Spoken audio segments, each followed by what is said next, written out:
ఇవాళటి కథలో నేటి తల్లిదండ్రుల ఆలోచనలు, వాళ్ళ చింతలు తెలుసుకోవడానికి ఒక గురువుగారు కులం, మతం, పేద, గొప్ప అందరినీ ఒక చోట చేర్చి, చూడండి, మీరు ఇంకా ఎన్ని సంవత్సరాలు జీవించాలనుకుంటున్నారో దానికి గల కారణమేమిటో ఒక చీటీలో రాసి ఈ కుండలో వేయండి. అలాగే తల్లిదండ్రులు లేని వ్యక్తులు రాసిన చీటిని ఇంకొక కుండలోంచి తీసుకోండి అని చెప్పారు. వచ్చిన వాళ్ళందరూ గురువుగారు చెప్పినట్టే చేశారు.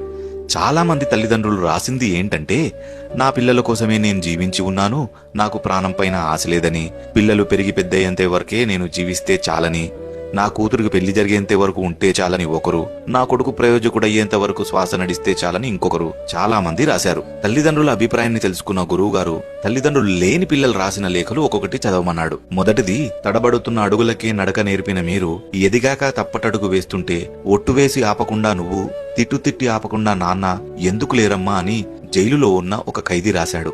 మీరు సంపాదించిందంతా ఖర్చు పెట్టి నన్ను సంపాదించే స్థాయికి పెంచి రేకుల ఇంటిలో ఉన్న ప్రశాంతత లక్షలు ఈఎంఐ కట్టే ఇంటిలో లేదని చెప్పుకోవడానికి మీరు ఎందుకు లేరు నాన్న అని ఒత్తిడిలో పనిచేసే ఒక ఉద్యోగి రాశాడు.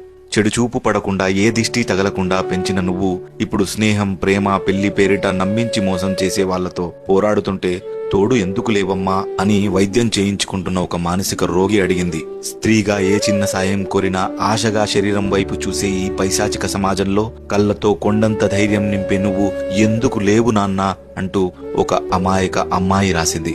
సమాజంలో నన్ను దోషిని చేసి సంఘం నాపై చెడ్డవాడిగా ముద్ర వేస్తే, లేదు నా కొడుకు మంచివాడే అని జడ్జిగారుని మించిన తీర్పు చెప్పడానికి నువ్వు లేనందుకే నేను చనిపోతున్నానమ్మా అని న్యాయం దొరకని ఒక యువకుడు రాశాడు. నేటి తల్లిదండ్రులు చాలా కఠినమైన వారు. పిల్లలు పెళ్లి, ఉద్యోగం వరకే మా బాధ్యత అనుకుంటున్నారు. కానీ కన్నవాళ్లు చనిపోతే కంట చెమ్మ కూడా రాని ఎంతో మంది వారి విలువ తెలిసాక ఎవరి కంటబడకుండా ఎంత ఏడుస్తారో వాళ్ళకెప్పటికీ అర్థం కాదు. అమ్మా నాన్నలు పిల్లల పెళ్లి, ఉద్యోగం వరకే కాదు, నిజమైన అవసరం వాళ్ళు ఎదిగాకే కావాలి. కథ వినడమే కాదు, కథ కొన్ని ఫాలో కూడా చేయాలి మరి.